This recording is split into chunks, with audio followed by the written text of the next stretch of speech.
नमस्कार मंडळी, राम राम। तर कशा आहात सगळे? मजेत ना? चला तर माझ्या चॅनलवर सगळ्यांचं स्वागत आहे। आणि आज बेत आहे भोपळ्याचे धिरडे। तर मी दाखवते। आज बनवणार आहे मस्तपैकी भोपळ्याचे धिरडे।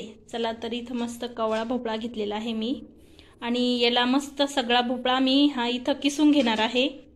आणि इथं घेतलेला आहे साहित्य। तर इथं मिरच्या घेतलेल्या आहे, 1 कांडी मी लसणाची घेतलेली आहे, आणि 2 चमचे जिरे, 1 चमचा हळद आणि थोडीशी कोथिंबीर। तर मी याला मस्त बारीक करून घेणार आहे मिक्सरमधून सनी, आणि हा भोपळा पूर्ण बारीक किसून घेणार आहे।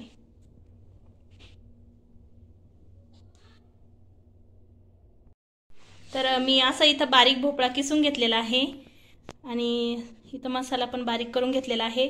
आणि किसलेला भोपळा किंवा चिरलेला भोपळा लगेच काळा पडतो थोड्या वेळात।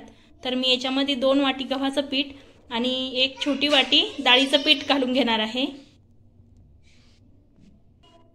2 वाटी गव्हाचं पीठ आणि 1 वाटी डाळीचं पीठ टाकून मी इथं मसाला टाकून घेतलेला आहे, आणि चवीनुसार मीठ घातलेलं आहे।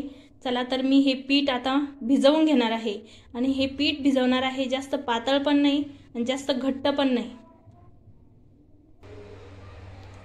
असं मी इथं पीठ भिजवून घेतलेलं आहे, आणि तवा पण गरम झालेला आहे। तर चला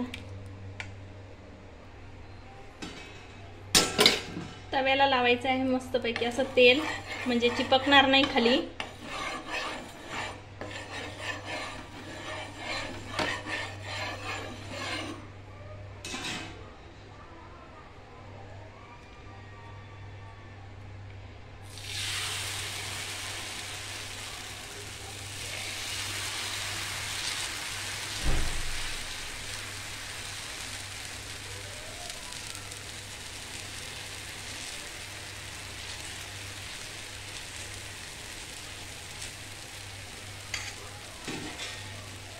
परत आपल्याला थोडंसं याच्यावर असं तेल टाकायचं आहे,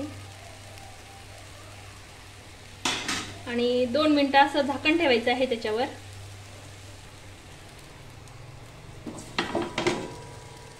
म्हणजे आपला भोपळा पण छान असा वाफाळल्यावानी होतो झाकण ठेवल्यावर।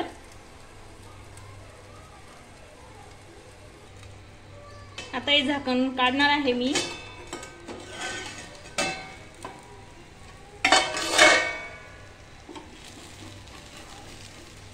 आणि याला पलटी करून घेणार आहे।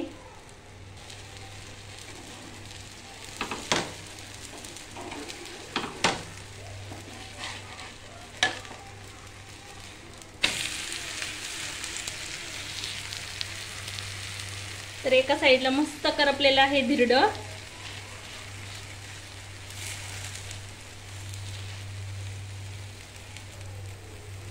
दोन्ही पण साईडला आपल्याला मस्त खमंग भाजून घ्यायचं आहे।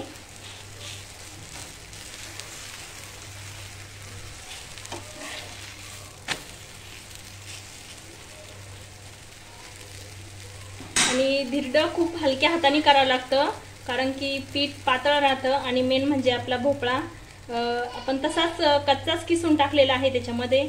आणि भोपळा वाफाळून पण आपण धिरडे बनवू शकतो। तर मुलांना काहीतरी नवीन नवीन खायला पाहिजे असतं, भाजी पोळी त्यांना शक्यतो जास्त जमत नाही।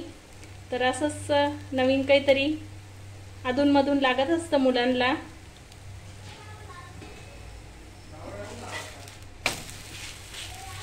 तर आपलं धिरडं तयार झालेलं आहे।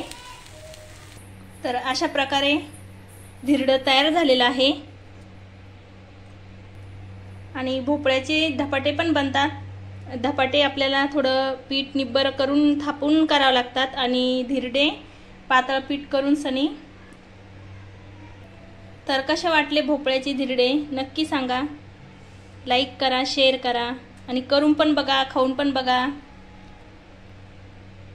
धन्यवाद।